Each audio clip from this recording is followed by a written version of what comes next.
আমরা কি গেছি সেখানে ভোট চুরি করতে? করি নাই তো। জনগণ সকল ক্ষমতার উৎস, এই নীতিকে উল্টি দিয়ে জেলা প্রশাসনের সহযোগিতায় নিজেদের সর্বোচ্চ ক্ষমতা প্রতিষ্ঠা করেছিল আওয়ামী লীগ। ভোট কি আর মানবাধিকার কি সবই লুণ্ঠিত করেছিল তৎকালীন শেখ হাসিনা সরকার। ক্ষমতায় থাকতে হলে ভোটের দরকার হয় না এমন ধারা 15 বছর প্রতিষ্ঠা করেছিল সেই সরকার। আর এর মূল কারিগর ছিল সে সময়ের প্রশাসনের দলকানা কর্মকর্তারা। বিপুল অর্থবিত্তের লোভে দেশকে চরম নৈরাজ্যের দিকে ঠেলে দিয়েছিল এই কর্মকর্তারা।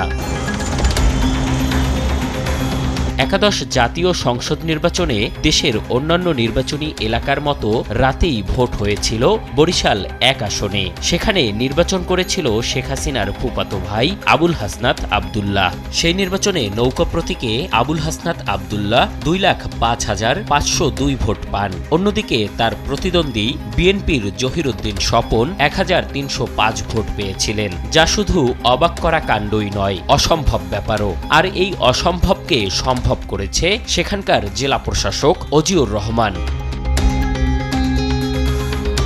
ভোট জালিয়াতি করে পুরস্কারও পেয়েছিলেন জেলা প্রশাসক অজিউর। সরকারি ক্ষমতা বলে জনগণের সব অধিকার হরণ করেছিলেন তিনি, যা চেয়েছিলেন তাই পেয়েছেন। অন্য অনেক কর্মকর্তার মতো আওয়ামী লীগ আমলে বারবার পদোন্নতি পেয়েছেন অজিউর।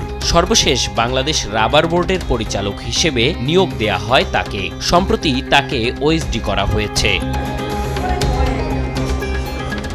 শুধু অজিউরই নয়, 5 আগস্ট আওয়ামী লীগ সরকার পতন হলেও ওই ডিসিদের বেশিরভাগই প্রশাসনে বহাল তবিয়াতে ঘাপটি মেরে আছে। বিভিন্ন মন্ত্রণালয়ের যুগ্ম সচিব, অতিরিক্ত সচিব সহ বিভিন্ন কর্মকর্তা রয়েছেন বহাল তবিয়াতে। আওয়ামী লীগের আমলে 2018 সংসদ নির্বাচনে যে রিটার্নিং কর্মকর্তারা এখনও গুরুত্বপূর্ণ পদে আছেন।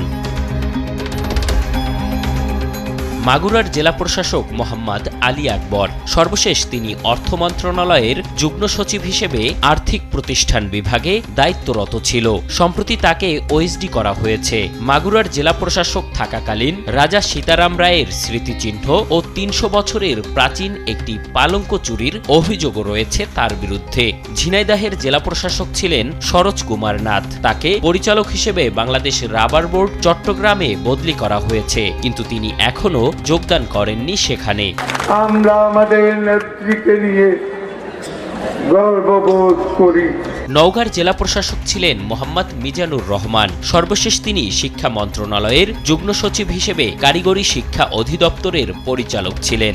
সম্প্রতি তাকে ওএসডি করা হয়েছে। মুন্সিগঞ্জের জেলা প্রশাসক ছিলেন শায়লা ফারজানা। তাকে বিশেষ ভারপ্রাপ্ত কর্মকর্তা হিসেবে জনপ্রশাসন মন্ত্রণালয়ে পাঠানো হয়েছে। তিনি পুলিশের সাবেক মহাপরিদর্শক ও বিশেষ শাখা এসবির প্রধান মনিরুল ইসলামের স্ত্রী। চাঁপাইনবাবগঞ্জের জেলা প্রশাসক ছিলেন এজেড-এম নুরুল হক।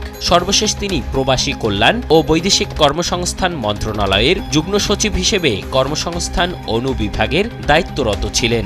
সম্প্রতি তাকেও ওএসডি করা হয়েছে। বরিশাল জেলা প্রশাসক ছিলেন এসএম অজিউর রহমান। সর্বশেষ তাকে বাংলাদেশ রাবার বোর্ডে পরিচালক হিসেবে পদায়ন করা হয়েছে। সম্প্রতি তাকেও ওএসডি করা হয়েছে। সবাই জানে যে বিএনপি জামাতের জেতার কোনো উপায় নাই। ঝালকাঠির জেলা প্রশাসক ছিলেন মোহাম্মদ হামিদুল হক। তিনি এখন পরিকল্পনা মন্ত্রণালয়ের অতিরিক্ত সচিব। বর্তমানে পরিকল্পনা মন্ত্রণালয়ের উন্নয়ন ও পরিকল্পনা অনুবিভাগ, পরিসংখ্যান ও তথ্য ব্যবস্থাপনা বিভাগে দায়িত্বে আছেন। পটুয়াখালী জেলা প্রশাসক ছিলেন মোহাম্মদ মতিউল ইসলাম চৌধুরী। সর্বশেষ তাকে দুর্যোগ ব্যবস্থাপনা অধিদপ্তরের পরিচালক হিসেবে পদায়ন করা হয়েছে। সম্প্রতি তাকেও ওএসডি করা হয়েছে। পিরোজপুরের জেলা প্রশাসক ছিলেন আবু আলী মোহাম্মদ সাজ্জাদ হোসেন। সর্বশেষ তিনি সমাজ কল্যাণ মন্ত্রণালয়ের যুগ্ম সচিব ছিলেন। ভোলা জেলা প্রশাসক ছিলেন মোহাম্মদ মাসুদ আলম সিদ্দিক। তিনি ঢাকা উত্তর সিটি কর্পোরেশনের সচিব ছিলেন। সম্প্রতি তাকেও ওএসডি করা হয়েছে। নিউজ ডেস্ক, দেশ টিভি।